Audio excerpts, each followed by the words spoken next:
Hey, this is Matt from Dinosaur Pile-Up, and you're listening to Morgan Richards on Radio Cardiff. Hey, I'm Morgan Richards from Radio Cardiff on 98.7 FM, and I'm very pleased to say that I'm backstage at the Globe music venue here. I'm joined by a band who have suffered severe growing pains over the last few years. It's, of course, the wonderful Matt of Dinosaur Pile-Up. Hey, how's it going? Hey, man, you alright? Yeah, I'm alright, man. Having a good time. Stoked to be in Cardiff. Yeah? Excited to play. Oh, fantastic. So things are good. Things are great. Things are great. We're stoked that we're touring 11/11. Obviously, that came out in the UK like a couple of months ago, but it's just about to come out in Europe and the US. So we're just kind of touring around, doing some shows, and stoked to be out with Basement as well. They're really nice dudes. So of course, Matt, lately it seems you all have just been basking on this hectic schedule of touring, promoting your new record, 11/11, over the last year. After constantly pushing Dinosaur Pile-Up in the past, I'm sure it just feels surreal now continuing to expand internationally at a whole new level of your career. Yeah, I mean it's crazy. We were just talking about this actually, like over these last couple of days. We've been playing for a long time as a band, and it's just super cool for us to be, like you said, like expanding. Like shows keep on getting bigger.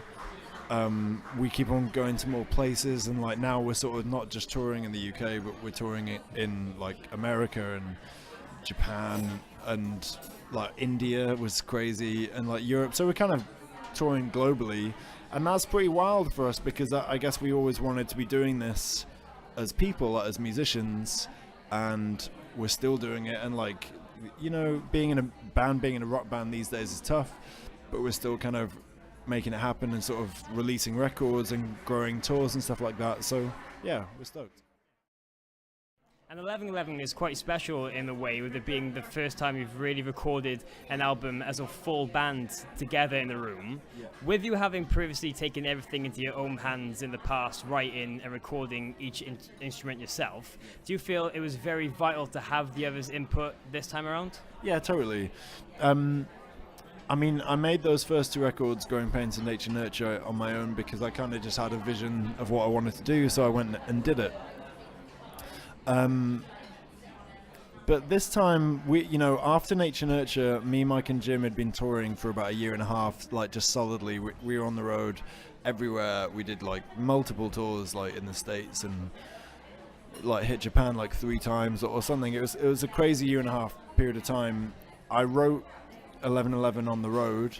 Obviously we were playing together and we were kind of in the zone, so at the end of that period of time we went straight into studio. So it was kind of like we couldn't do it another way, like we had to record that record as a 3, and it was awesome. Like it was a load of fun, like, first of all, but it was just really easy, and like I said, we were really in the zone, so we just kind of like rolled in and kicked it out.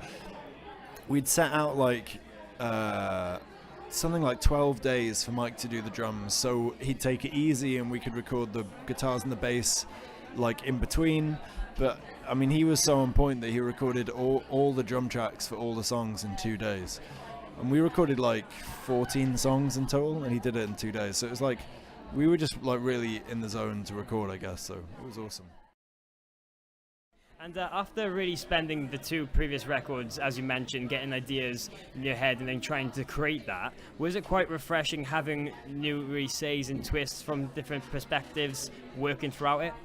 Yeah, and you know, we changed a lot of the songs. Like, I'd bring songs into studio for pre-production,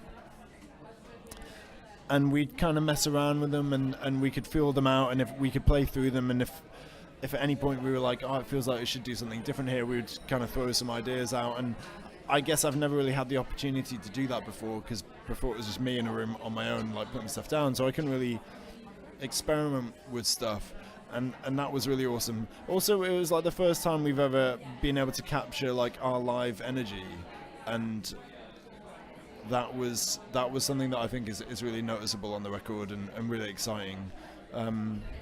So yeah, there's no going back, I guess. And as you mentioned there, one thing you were all personally excited about making this record is that you felt you truly captured the energy and flow you have live, because you really are a band who really thrive on touring throughout.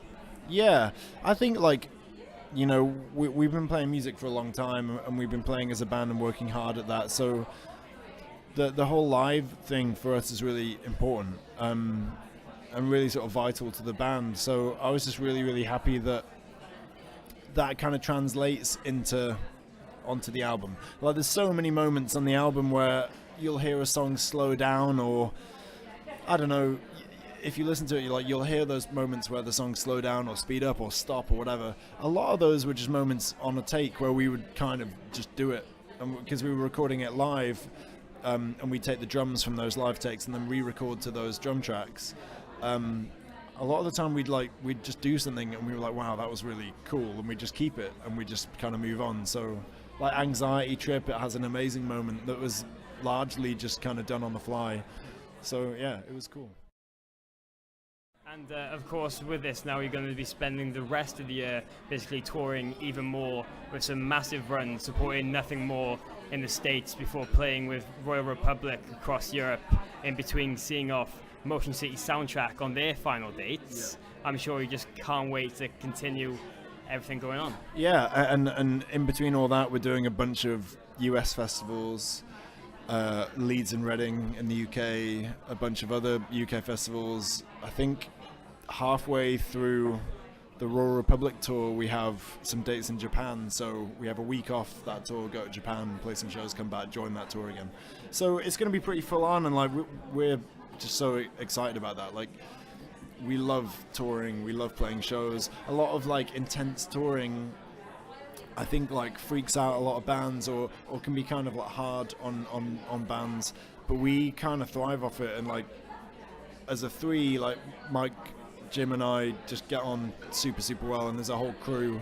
So I don't know, we just kind of live for being on the road. So yeah, it's going to be awesome.